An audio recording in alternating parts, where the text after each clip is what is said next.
Chapter 2. The autumn wind whispered through the trees, carrying with it a chilling promise of Halloween night.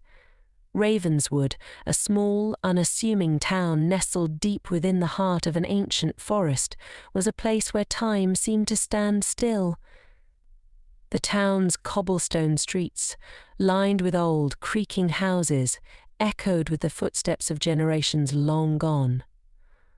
On the surface, Ravenswood was the picture of tranquility, a haven untouched by the modern world's chaos. But as the sun dipped below the horizon, casting long, eerie shadows across the town, a sinister undercurrent stirred, hinting at secrets long buried.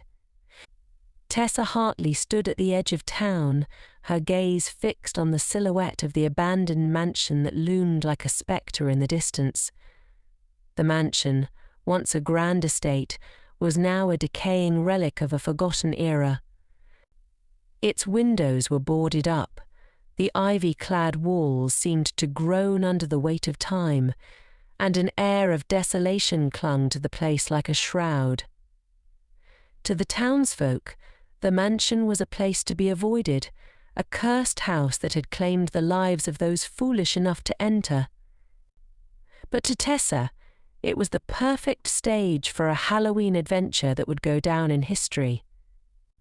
Tessa was not one to be easily frightened. At 17, she had a reputation for being fearless, a trait that often landed her in trouble but also made her the de facto leader of her group of friends. Halloween was her favourite time of year, a night when the line between the living and the dead blurred, and the thrill of fear was at its peak.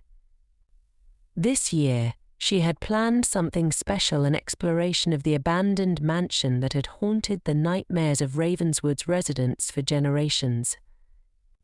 Tessa's friends Emma, Jake and Ryan were waiting for her near the town's outskirts, each armed with flashlights, glow sticks, and the kind of reckless courage that only teenagers possess. Emma, with her fiery red hair and quick wit, was Tessa's closest confidante. Jake, tall and athletic, had a protective streak, especially when it came to Emma, his not-so-secret crush. Ryan, the quietest of the group, was the thinker, often questioning their more dangerous escapades but never backing out. Together, they formed a tight-knit group, bound by the shared experiences of growing up in a town where nothing ever seemed to change until tonight. The smell of damp earth and the crackling of leaves underfoot filled the air as they made their way toward the mansion. The moon, a sliver of silver in the night sky, cast eerie shadows that seemed to dance around them. As they approached the mansion's gates, a sense of foreboding settled over the group, as if the very ground they walked on was warning them to turn back. "Are you sure about this?" Tess Ryan's voice cut through the silence, his usual calm tinged with unease. Tessa halted at the gates, her flashlight trembling slightly in her hand. A sudden creak from within the mansion sent shivers down her spine, but she quickly shook it off. She couldn't afford to show fear now, not when she had convinced her friends to follow her into this haunted house. "Are you sure about this?" Tess Ryan's voice cut through the silence, his usual calm tinged with unease. Tessa glanced back at him, her resolve hardening. "Quit being a fucking pussy, Ryan, of course we're sure. We're here for a Halloween adventure, remember." The others exchanged glances, uncertainty flickering in their eyes, but they nodded in agreement. There was no turning back now.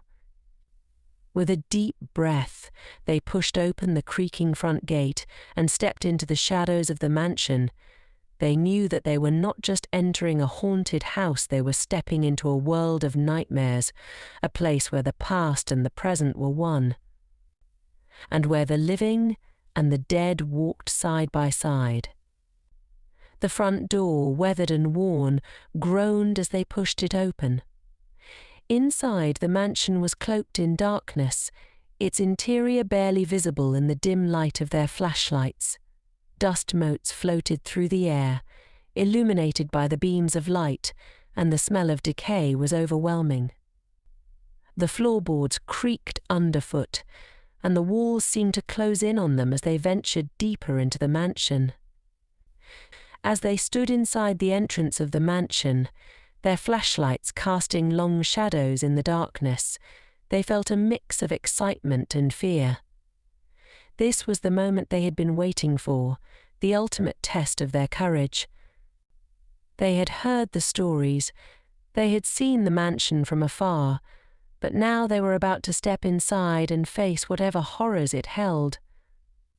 For Tessa, this was more than just a Halloween adventure. It was a chance to prove herself, to show her friends and herself that she wasn't afraid of anything. She had always been the leader, the one who pushed them to take risks, and this was her biggest challenge yet. Tessa had a deep-seated need to prove that she was fearless, that nothing could scare her, and that the mansion was the perfect place to do it. Emma, on the other hand, was more reluctant. She had always been the most skeptical of the group, the one who questioned their more dangerous ideas. But she trusted Tessa, and she knew that if anyone could lead them safely through the mansion, it was her best friend.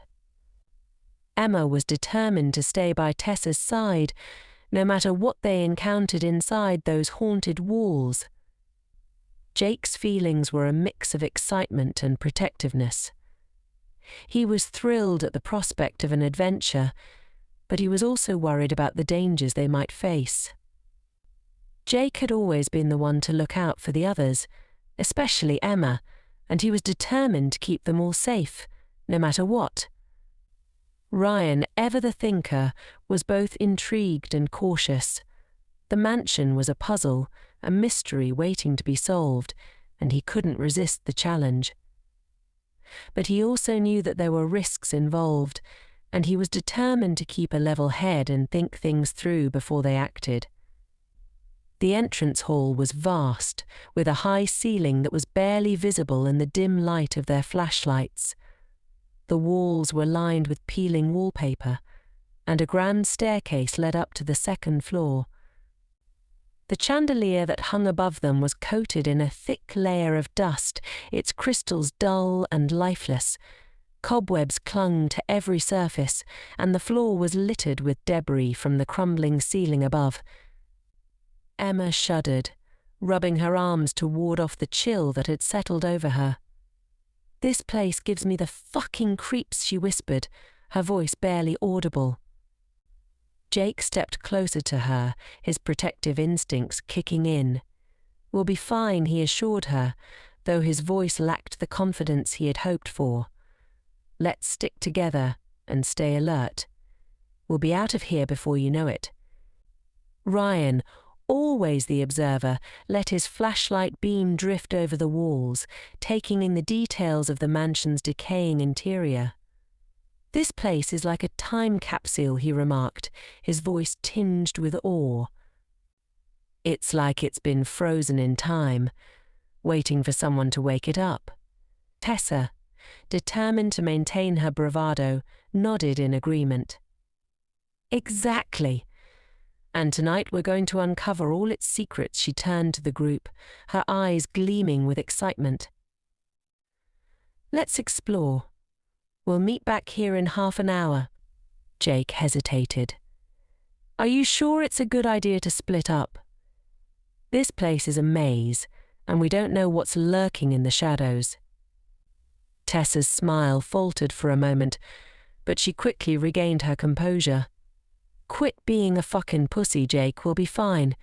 Just keep your flashlights on and don't go too far. We can cover more ground if we split up, and the sooner we find something interesting, the sooner we can get out of here." Emma bit her lip, clearly uneasy, but she nodded.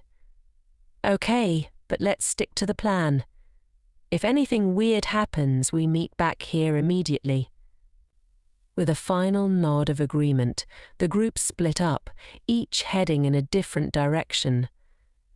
The mansion seemed to swallow them whole, its dark corridors winding and twisting like a labyrinth. As they ventured deeper into the house, the atmosphere grew heavier, as if the walls themselves were pressing in on them, urging them to turn back. Tessa took the left corridor, her flashlight beam flickering slightly as she walked. The air around her felt thick and oppressive, and the silence was deafening. Every creak of the floorboards, every rustle of the wind outside, set her on edge. But she pressed on, determined to prove that she wasn't afraid. The corridor led her to a large, ornate door, its surface carved with intricate designs that had long since faded into obscurity. She hesitated for a moment before pushing it open, revealing a grand parlour that had once been the heart of the mansion. The room was filled with dusty furniture, the once rich upholstery now threadbare and faded. A large fireplace dominated one wall, its half cold and empty. As Tessa stepped further into the room, her flashlight beam landed on a painting that hung above the fireplace. It was a portrait of a man, his stern expression and piercing eyes seeming to follow her as she moved.